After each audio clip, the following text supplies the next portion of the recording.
God Almighty, the Father, the Son, and the Holy Spirit, be with you and remain with you now and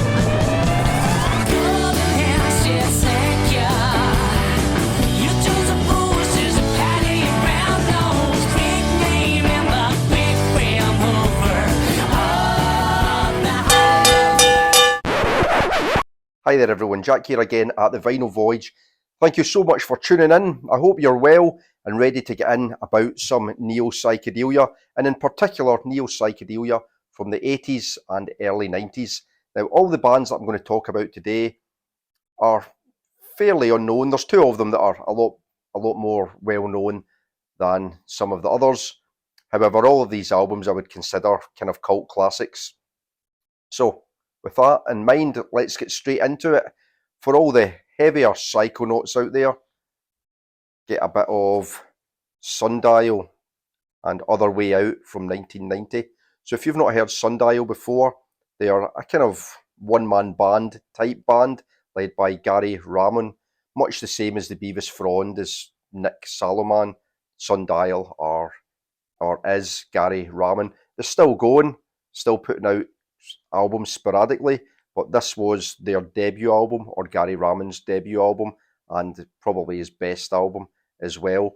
Think Syd Barrett, Pink Floyd mixed with Hawkwind, and you get a bit of an idea of the sound. There's a lot of heavy organ drone in there. There's a lot of fuzzy wah guitars, extended solos. However, I'm not a big fan of jammy bands, but the solo parts in this, they sound more focused and they kind of go somewhere rather than kind of just meandering and soloing for the sake of soloing. But yeah, I love this. It sounds very 1968, I think. Love that artwork. It's got a bit of a kind of Middle-earth vibe about it. Yeah, really cool. Some great tracks on here. That first song, Plains of Nazca, I think I'm pronouncing that right. Exploding in Your Mind is probably, I think that was a single. That's probably the catchiest song, Magic Flight. So there's only 6 songs on the album. There's acoustic guitars in there, like I said, the electric guitars, bamboo flutes, Vox continental organs, very prominent. The drums, you've got Turkish talking drum and Tibetan bells. Yeah, really, really cool album. I love that World Without Time is excellent, where he kind of mixes softer acoustic guitar and with these great kind of descending guitar leads. Said lovely flute and Magic Flight. Yeah, Plains of Nazca is probably the best song. It's got this descending guitar riff that sounds reminds me very much of kind of early Pink Floyd. So it's on this Tangerine label. This is a UK first press. Not much to say about the label. We get an inner here with some tarot cards. The Sun, the High Priestess, 9 of Pentacles, and the Empress, and then some lyrics on the other side. But yeah, really cool, psychedelic, and very, I suppose, out of time for 1992. Because if you think of 1992, as much as I suppose well received by the underground press or the underground music press, most music critics were starting to wet their knickers over the emergence of Britpop, and this is probably about as far away from Britpop as you can imagine. That, you know, this is rooted in late 60s, that late 60s sound. And if someone played this to you and said this is from 68, you would just believe it straight away. It doesn't sound like it's a neo-psychedelic album in terms of, it doesn't sound like an updated sound. I think it was recorded on an 8-track, so using quite lo-fi equipment, but yeah, really good. Next then to Canada, Ottawa. This is a band from the early 90s. Let me introduce you to the absolutely amazing, the Orange Alabaster Mushroom. And this is a collection, not a collection, this is a compendium of their early singles called Space and Time. Check out that artwork, the Orange Alabaster Mushroom. So this was a vehicle for the absolutely brilliant songwriting of Greg Watson. And for fans of early British psychedelia. So this is more on the whimsical side. So while Sundial have got that like kind of jammier, heavier sound, Orange Alabaster Mushroom are short, catchy, 2.5, 3 minute songs. Absolutely brilliant. I think the keyboards like the Doors, there's a real Ray Manzarek influence. There is touches of Love in there, around about the first album in Da Capo. A little bit of a Stranglers influence, certainly that early Pink Floyd, but a kind of mid-60s to later 60s kind of nuggets, whimsical, psychedelic sound to them, but absolutely brilliant. Full of fuzz guitars, farfisa organs, little bits of sitar, studio trickery. There's the back cover. Unfortunately, this is not on Spotify. But yeah, side one is 1991 to 1992, and this covers their early singles and an EP. Songs like Your Face Is In My Mind has this absolutely brilliant classical intro before it goes into this Doors kind of bit, which is really cool. Then there's a call to arms with We Are the Orange Alabaster Mushroom, which has a very much Arthur Lee and Love feel to it, especially with the kind of drum beat that and these chord changes that get employed in that song. It sounds like something off the first Love album. Crazy Murray's really cool. And then Rainbow Man reminds me a little bit of something like Painter Man by The Creation. Then side two is later releases from 1998 to 1999, and I think quite a lot of that is unreleased. But yeah, you've Greg Watson, the brainchild behind the Orange Alabaster Mushroom, was obviously very, very influenced by 60s psychedelic pop, and he was determined to create that 60s sound. So he painstakingly searched for vintage instruments and recorded. I think that most of this was recorded in his bedroom, I think, on a 4-track. So it's very, very lo-fi. If you're a fan of Dukes of Stratosphere, you'll really, really love this. So yeah, you get a cool little inner that gives you some details on the recording of the songs, where they were recorded and what labels they were put out on. A lot of these, because this isn't a studio album, it's a collection of singles, lots of these songs have appeared on different neo-psych comps throughout the early 90s. I love this album. It's really excellent. It is on Earworm Records. This is an OG. This compilation was released in 2000, and then it was put out again in I think 2017.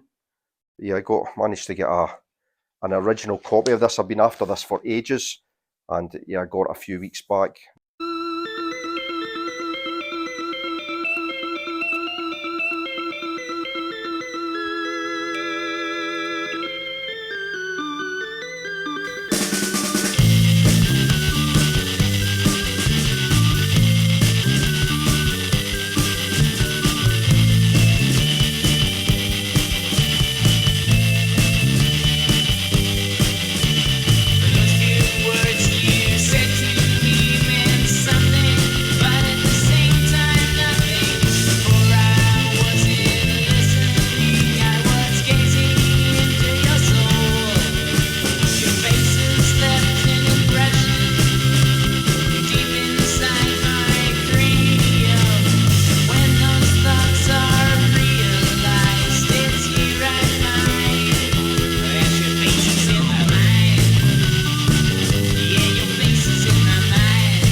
The next album that we're going to look at is the very epitome of a cult album.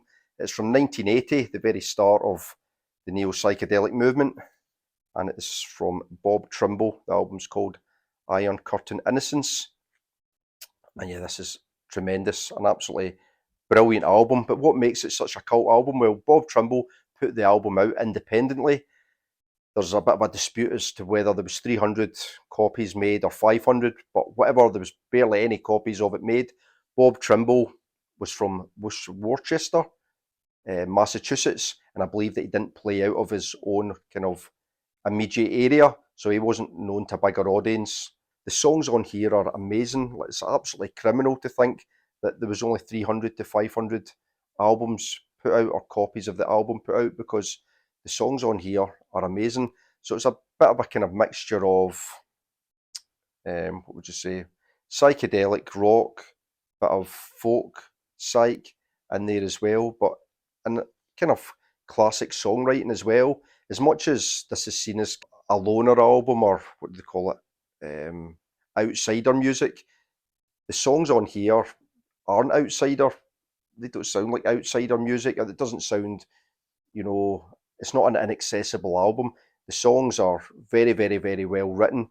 Bob Trimble was a massive fan of 60s pop. He was a massive fan of the Beach Boys and especially the Beatles, the Rolling Stones, and that's what comes across to me here. His vocals are quite high pitched and almost feminine, a bit of a Mark Bolan quality about them, but kind of ethereal vocals. You've got some lovely bits of guitar work in here. Everything sounds very well put together. It's lo-fi again, but again, it doesn't sound lo-fi. I think it was recorded in a very basic studio, but like I said, it doesn't sound like that. This is a reissue from 2007 on the Secretly Canadian album, when by this time he was starting to be rediscovered.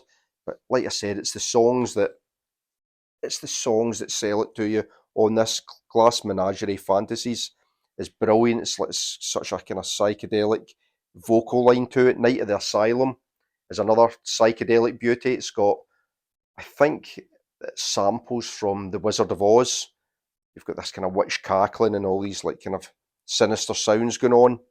Your Little Pawn, again, has got quite a sinister kind of psychedelic tone to it. But some of the songs are just brilliant, like that Killed by the Hands of the Unknown Rock Star. What a great, great title for a track.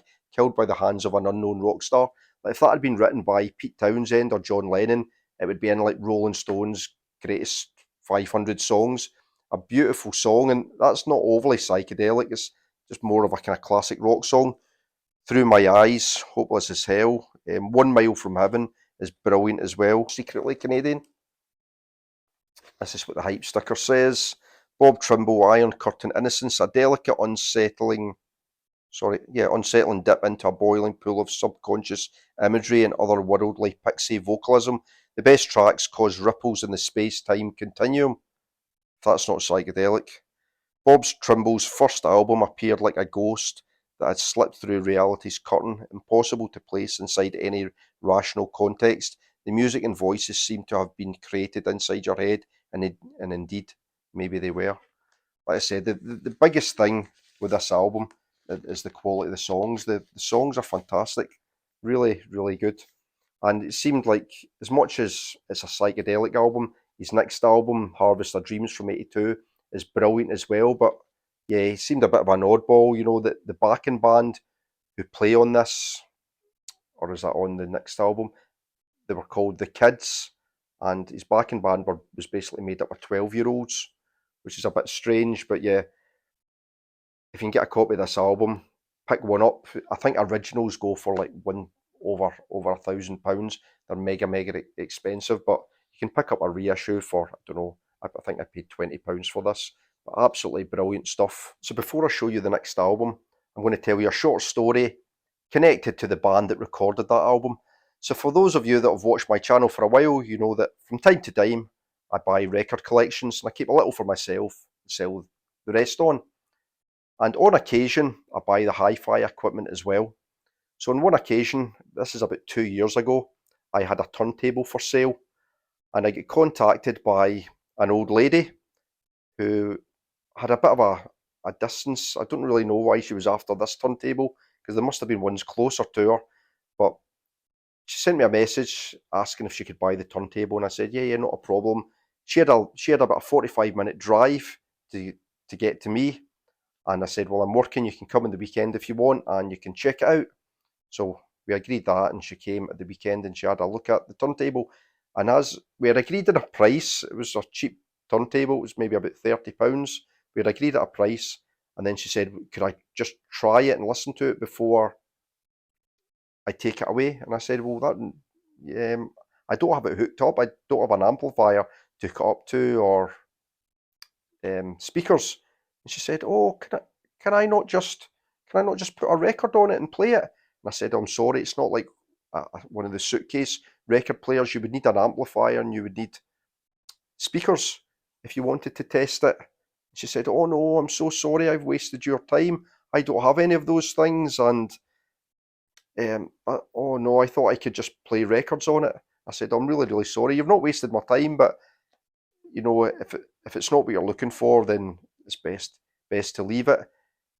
Maybe you'd be better with a little suitcase player. I said, is it just to play your old records? Because this lady, she was probably in her 70s.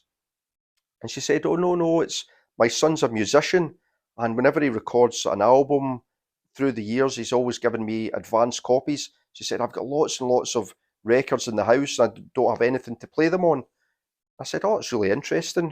Who's your son? And she said, oh, you wouldn't have heard of him. He's played in kind of lots of bands that nobody's heard of. And I thought, well, I like lots of unknown bands, so maybe I have heard of him. She said, oh, he was a drummer.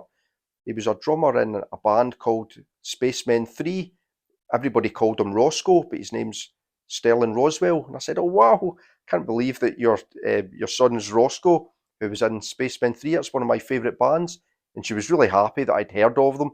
So she stood and spoke to me for a while about her son's career and how she remembered when she was living down in Rugby, Jason Pierce and Sonic Boom, Peter Kember coming over to the house for tea and practicing in the house and all that kind of thing. So it was really interesting to speak to her. And unfortunately, she didn't buy my record player. But as she was leaving, I was thinking, oh, if you've not got a record player, maybe you want to give me some of those advanced copies that you got of Spacemen 3 records, especially if they're OGs. But she was away and she was too sweet to try and put the bite on in terms of trying to buy any of those albums. But yeah, it was just strange to meet one of Spacemen 3's parents living so close to me. But anyway, I've given the game away. The next album is The Perfect Prescription by Spacemen 3 from 1988. And yeah, this is a beauty of an album. Like I said, the final few albums are better known, but it's still a cult album. And yeah, a bit of a concept album, this one. Spacemen 3 wrote this album with the view to kind of cataloguing a drug trip from start to finish. And that was the kind of concept behind it. But yeah, Spacemen 3's usual kind of minimalist brand of psychedelic pop, very indebted to the Velvet Underground. You can hear bits of the Stooges in there as well. 13th Floor Elevators. But yeah, a big Lou Reed influence. Yeah, there's the band there. And this was the first album that Roscoe played drums on, and the Sound of Confusion. He's not actually on that album. Yeah, this is really, really cool. It's very minimalist. The Kinks had said that you only needed 3 chords to write a song. The Spacemen 3, I think, could do it in 2. There's lots of kind of extended kind of musical interludes where they just kind of drone out, and there's a lot of repetition, but then great saxophone, trumpet on here as well. And you can hear the kind of beginnings of Jason Pierce's next band, Spiritualized. You can hear that gospel influence in here. Yeah, really good stuff. Some of my favourite songs on here. Take Me to the Other Side, the opener's brilliant. Walking with Jesus is great. There's like a kind of real rock and roll, bluesy, gospel feel to it as well. Ode to Street Hassle is obviously a real tip of the hat to Lou Reed. But yeah, everything about Spacemen 3 is really cool. But the whole aesthetic that they've got, all of it just looks great. Originally they were called the Spacemen, but they felt that was it sounded a little bit too, maybe a little bit too rock and roll. So they added the 3 on to give it more of a kind of psychedelic feel. Come Down Easy and then Call the Doctor, finish off the album and finish off that kind of drug trip concept that they were going for. Yeah, top stuff from a great English neo-psych band. You can hear their influence. I think you listen to a band like Brian Jonestown Massacre, and this album is just the blueprint for early Brian Jonestown Massacre albums like Methadone and even like Take It From the Man, all that kind of stuff. You can really, really hear that kind of shoegazy influence that Spacemen 3 had all over Brian Jonestown Massacre songs as well. But yeah, great stuff. Spacemen 3, The Perfect Prescription. So while Ray Davies might have needed 3 chords to write a song, Spacemen 3 only needed 2. This next band could have did it in 1. It is Stereolab with their debut album from 1992, and it is Peng. It was released on Two Pure Records, and this is just brilliant mix of kind of psychedelic French pop, lounge music, bit of noise pop in there. There's some drone rock, and another band who are indebted to the Velvet Underground. You can hear Velvet Underground in here as well. But yeah, a really brilliant kind of mix of English songwriting and French influence as well. So Stereolab were predominantly Laetitia Sade and Tim Gain. They're the two kind of constants within the band. They came out of the ashes of the band McCarthy. They were boyfriend and girlfriend at the time of releasing this. But yeah, heavy on the analog synths. There's kind of the guitar sound on here is more shoegazy. It's a little bit more indie pop. That brilliant Farfisa organ sound as well, especially on the song Mellotron. I love on side 2. That's got a real suicide sound about it. It's got that real just those 2 heavy chords at the Farfisa organ playing over and over again. I love side 2. The song In a Vraise Vous has a great piece of French spoken word in that song, and I think it's a piece of poetry from Charles Baudelaire, meaning get drunk, and I think it's this idea of to escape the kind of your humdrum existence, you need to get drunk on poetry and art and alcohol if it's nearby, or yeah, whatever to kind of take you outside reality and the kind of monotony of time. The song Stomach Worm, it kind of shows how influential the band Stereolab were themselves, because to me that's like almost like a blueprint for Belle and Sebastian. They would definitely have been listening to that song because it's got a real Belle and Sebastian vibe about it. But yeah, brilliant stuff, and obviously Stereolab still going. They've just recently released a new album, which I really need to check out. I've noticed a few people on the VC already singing its praises. Midge from Midge's Gems was singing the praises of the new Stereolab album on one of his last videos. So yeah, I need to give it a listen. I had a brief listen on Spotify and it sounded really cool. I'll show you a pretty minimalist cover. This is a UK OG, just some of the lyrics there, and then quite a cool label. A track list there. So yeah, great stuff from Stereolab. Said I need to get more Stereolab stuff in my collection, because yeah, everything I've heard I've liked. And another band, this was out in 1992, who kind of were apart from what was going on in music in the UK at that time. They certainly wouldn't have fitted into the grunge scene that was kind of happening in America. They certainly wouldn't have fitted into the kind of the beginnings of Britpop either. If anything, they were probably closest aligned to someone like Cocteau Twins or someone like that. But yeah, there we go. Peng, Stereolab. So there we have it. 5 cult, neo-psychedelic, trippy albums from the 80s and early 90s for you to have a listen to. Absolutely love all of those albums. Really great stuff. I've loved digging them out this week and giving them a re-listen.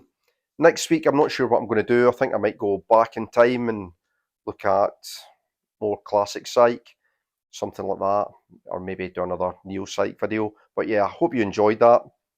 As always, if you did, give me a like. And if you've got any recommendations, that's the best bit. If you've got any recommendations for other neo-psych bands from around that time or cult albums, I would love to hear them. And as always, I'll always respond. Until the next video then, see you later. Bye for now.